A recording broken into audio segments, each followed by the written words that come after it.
Zack Snyder's Justice League is directed by none other than Zack Snyder. This film follows the events right after BVS, where Superman has just died and Batman makes it his purpose to fulfill his promise to join the other metahumans. Now, I know I'm late for this review. I had a lot of shit going on. No excuse. But because it's coming in so late, I think that's going to be safe to say a lot of people saw it. I think, I saw a lot of, things going on the internet. I saw a lot of reviews coming on way earlier than me because, I don't have so much access to it. But since we're here, I think it's time to talk about the spoilers. So I'm not going to do any kind of separate video. I'm going to just put it all in here. So hopefully this video won't take too long though. So, but here we go. Now, just right off the bat, the movie, right when you're going in, it feels like a totally different movie. I mean, even the intro is super different. And not just from its grittier tone either. Like the way it takes its time to establish the danger. You definitely spend more time being with the characters as they're being introduced, and you start to flesh out the stories a little bit more too. Not to mention too that as the film flows,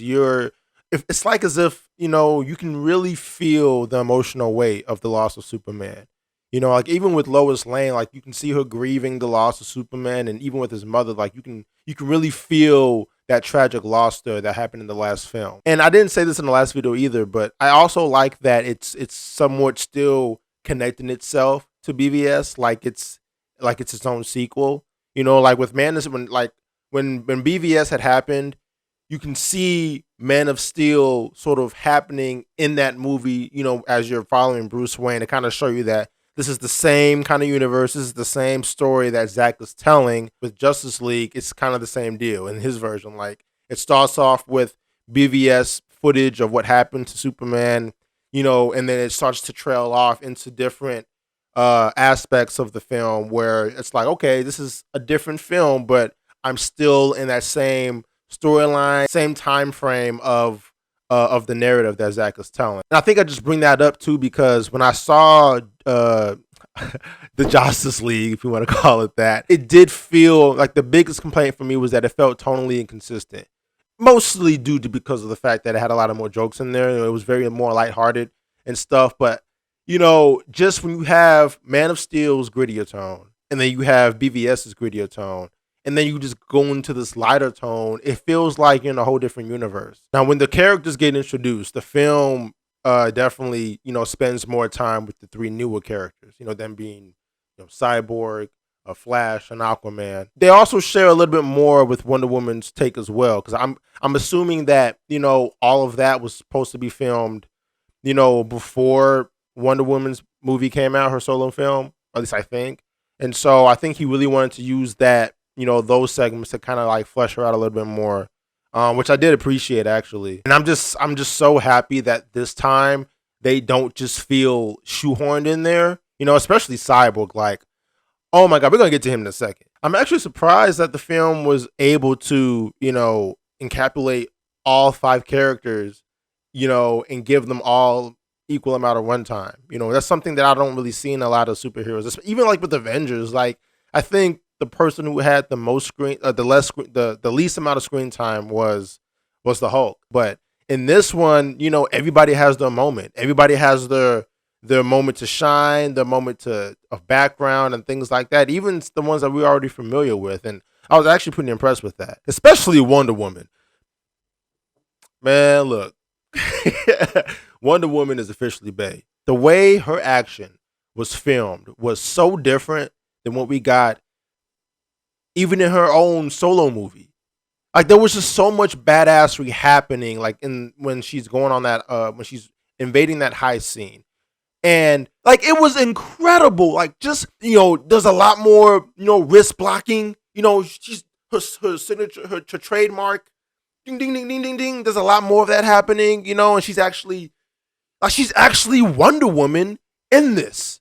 You know what I mean? And it was everything. That scene showed everything that Wonder Woman was, and I just thought it was so awesome. How do you cut that out? That's all I always want to know. Like, why would you cut that out? I don't understand. Cyborg also gets a way bigger story in this film, and yeah, Zack wasn't lying.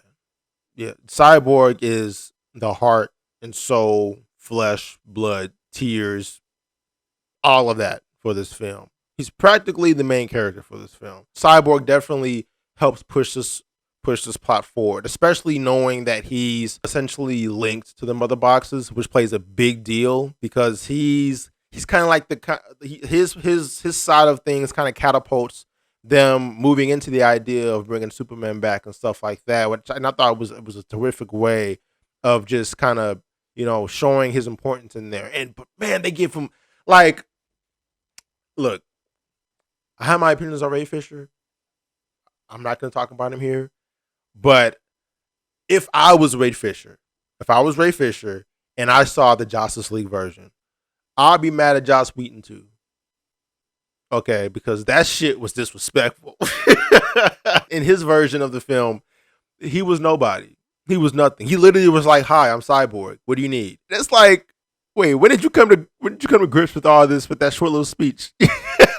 In this version, he has such a larger story. He has such a larger role. Like from everything, like you find out what happens to him with his accident, with him playing football, with him being this empathetic person. Like this guy actually really cares about folks. Like he's helping people pass their grades.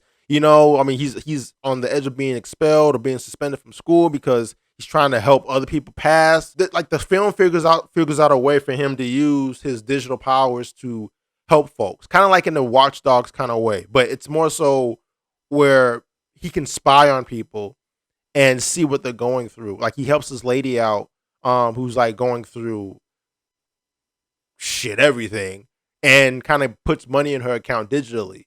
And I thought that was just such a cool way to show the kind of person that he could be. And I think it was that one scene that made me want a Cyborg film, because if he can do things like that, who knows how he could just expand his powers and do things for good. You know what I'm saying? God, man, Warner Brothers, you ain't shit. Steppenwolf, not only does he look better, the CGI. Look, I like the CGI, to be honest with you. I like the design. Like they kind of give him like these spiky gills. Like every time he breathes, they sort of like kind of move with him and stuff. Like they kind of like the way fish gills move and stuff like that. I thought it was actually pretty cool. And it can like kind of ripple back to show his true form and stuff in his flesh and things like that. But they actually have more. They have more footage of him kicking ass. When he comes in to play, he is dominating. Like he is pounding, kicking, cutting, decapitating everything. Like he is the baddest motherfucker in the room. Now my biggest highlight, if I have to say so, is the exposition of the mother boxes.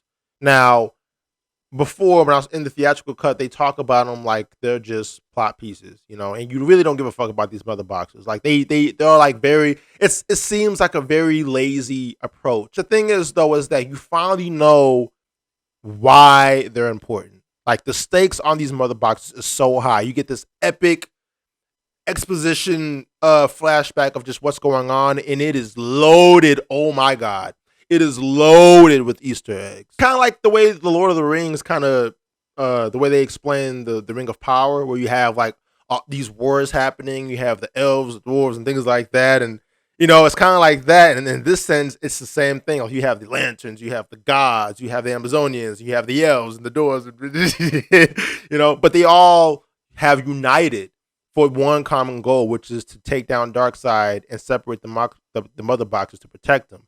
And we all know that was a new Gods type tease that they were trying to do. Oh my God, was that epic? Oh my God, was that epic? And I can only imagine I think that would break all box office charts. Even breaking Endgame's thing. That would be the pinnacle height of superhero filmmaking, in my opinion. I'm just being real. Now I know a lot of people thought the runtime was going to be something of like the Achilles heel of this film.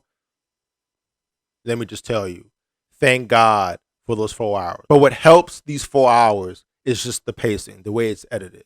It's paced so well. Those 4 hours blew by so fast. I mean, you guys know I did a video about Once Upon a Time in America, and that movie's I think 4.5 hours long. And I watched that film front, back, upside down, millions of fucking times. I love that fucking film. I watched Lord of the Rings, which is 4.5 hours as well. a million times. Lord knows I burned the shit out of that Blu-ray, man. Had it not been edited and paced the way it was, I can understand how I would have killed the film. But honestly, those 4 hours really make this film. It really, really does. It feels like a 2 hour, 2.5 hour film, to be honest with you. It goes by so well, and I honestly want to watch it again. It's very, very replayable. I'm so impressed with how it was handled. God, Warner Brothers, y'all ain't shit. It allows itself to just help the characters breathe. It lets everything just breathe and develop their personalities a little bit more, and develop the chemistry between each other. You know what I'm saying? To kind of build these characters up so that way we as the audience can actually care about how we feel about them. You know what I mean? So that way the last act of the film has a huge payoff. And oh my God, that final battle was sick. Oh, that final battle was sick.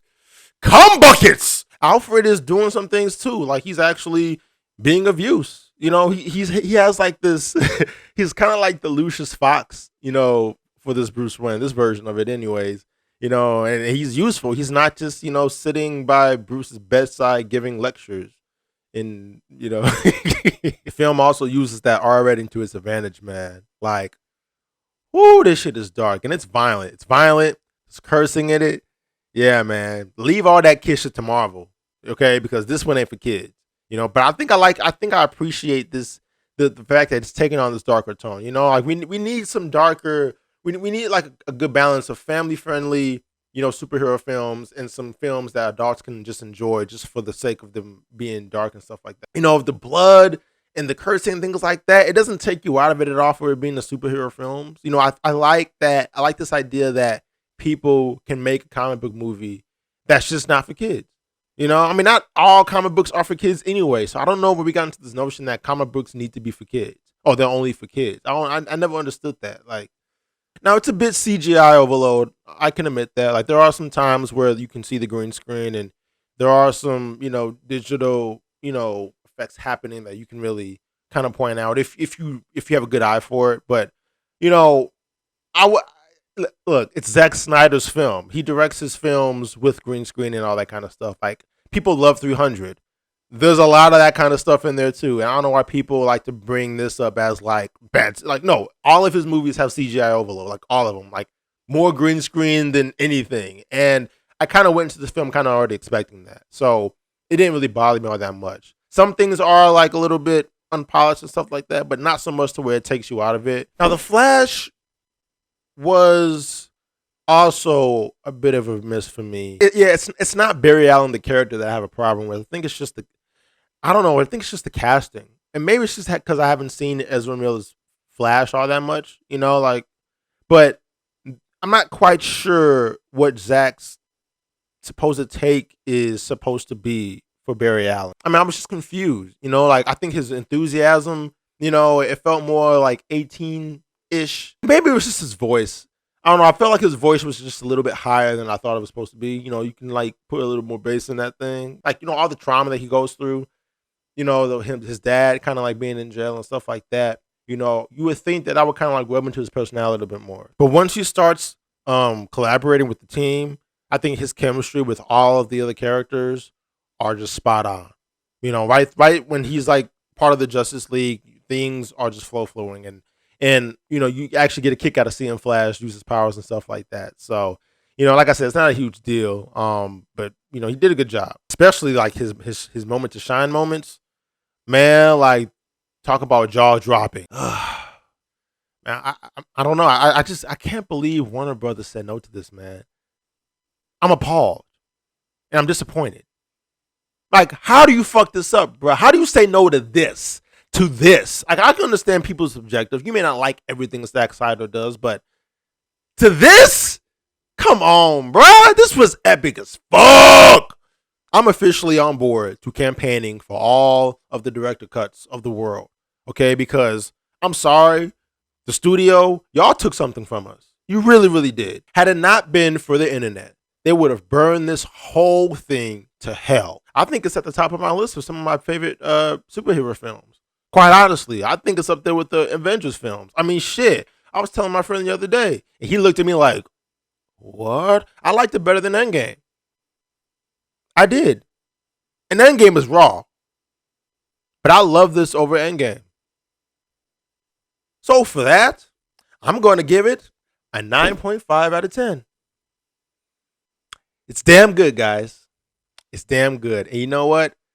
I'm glad it came out, mostly because of the fans. I'm really proud for the fans for sticking by with their hashtags and stuff and actually getting this made. Like, bravo to you guys, honestly, because you made somebody's dream come true. And I'm actually really happy for that.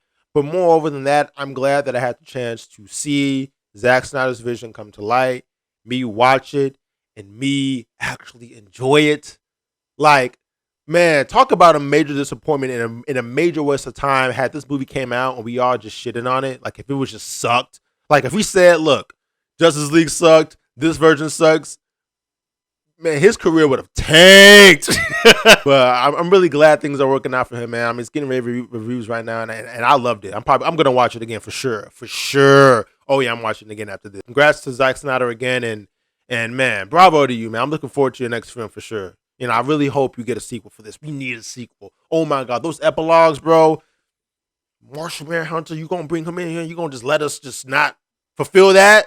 Come on, Warner Brothers. Ooh, man. So that's my review on Zack Snyder's Justice League. This has been a journey for all of us. And like they say, the light is always at the end of the tunnel. If you like this video, hit the like button, man. If you love this video, hit subscribe. There's a red button right there.